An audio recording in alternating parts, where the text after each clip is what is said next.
ప్రేమ, సేవ, ప్రశాంతతకు సత్యసాయిబాబా ప్రతిరూపమని ముఖ్యమంత్రి చంద్రబాబు అన్నారు.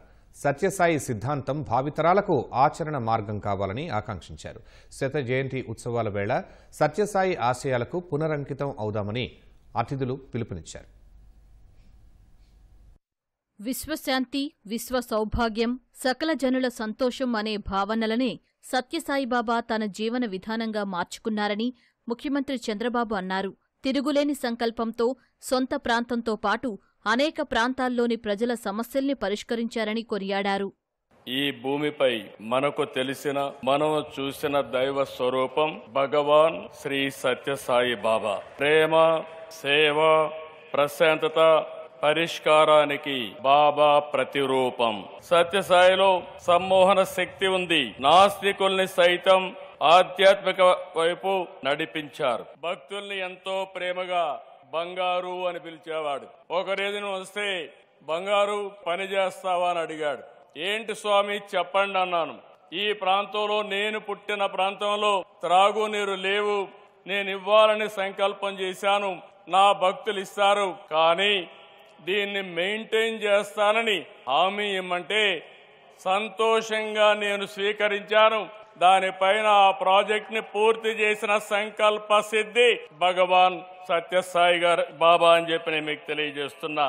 సత్యసాయి మన ప్రాంతంలో పుట్టడం అదృష్టమన్న ఉప ముఖ్యమంత్రి పవన్ కళ్యాణ్ నేటి జల్ జీవన్ మిషన్కు నాటి సత్యసాయి తాగునీటి పథకమే అంకురమన్నారు. పేదలకు ప్రేమతో సాయమందించాలని బాబా చెప్పిన మాటలే తనకు స్ఫూర్తి అని మంత్రి లోకేష్ అన్నారు. ఇది రక్షిత మంచినీరు ఇవ్వాలి, అలాంటి పథకం ఒక 50 లీటర్ల నీళ్లు కనీసం ఇవ్వాలి అనేది ఒక వ్యక్తికి, ఒక ప్రభుత్వ పరంగా దీన్ని ప్రధానమంత్రి గారు తీసుకొస్తే, ఒక ఆధ్యాత్మిక గురువుగా ఏ ప్రభుత్వం ఆలోచించినప్పుడు సత్యసాయిబాబా గారు ఆలోచించారు. అప్పుడు ముఖ్యమంత్రిగా చంద్రబాబు గారు ఉన్నప్పుడు వారికి ఒకటే చెప్పారండి, 400 కోట్ల రూపాయలు దాహం తీర్చే పథకానికి ఇస్తాను. పర్మిషన్స్ కి వీటికి కొంచెం కష్టాలు ఉన్నప్పుడు గౌరవ ముఖ్యమంత్రి నారా చంద్రబాబు నాయుడు గారు వీటికి అండగా ఉండి ఈ సత్యసాయి ఈ దాహం తీర్చే ఈ పథకానికి, అంటే మనం చెప్పాలంటే జల్ జీవన్ మిషన్ అంకురం సాయిబాబా గారు చేశారు. ఇక్కడ ఆయన సేవా తత్పరతని, స్ఫూర్తిని ముందు మేమందరం కొనసాగిస్తాం. పేదలకు ప్రేమతో సాయం అందించాలని బాబా చెప్పిన మాటలే నాకు స్ఫూర్తి. భగవాన్ చెప్పినట్లు పిల్లలకు చిన్నప్పటి నుంచే నైతిక విలువలు నేర్పించాలనేదే నా మార్గం. మనసులో దేవుడు చూశారు భగవాన్, ప్రేమతో ప్రపంచాన్ని గెలిచారు, సేవతో ప్రజలకి దేవుడు అయ్యారు. కుల, మత, ప్రాంతాల విభేదాలు వద్దు, పేదలకు సాయం చేద్దాం, సత్యం మాట్లాడదాం. ఇదే భగవాన్కి మన ఇచ్చే ఘన నివాళి.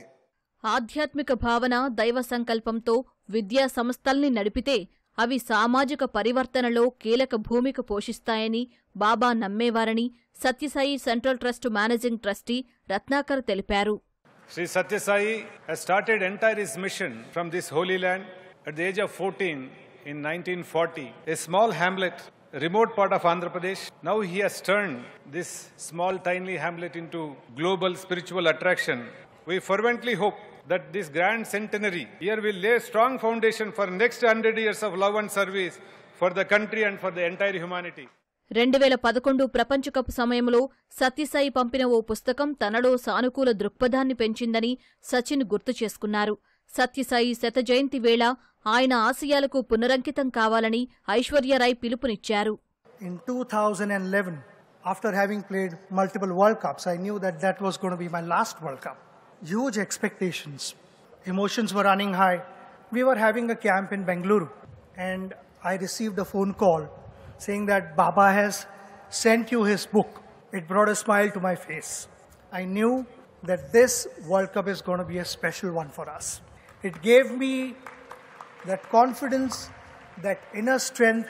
It was very much there during the camp, and that book became my constant companion. We all know what happened after that in 2011 when India played against Sri Lanka in Mumbai and ended up lifting that trophy. The entire nation was celebrating. It was the golden moment of my cricketing life.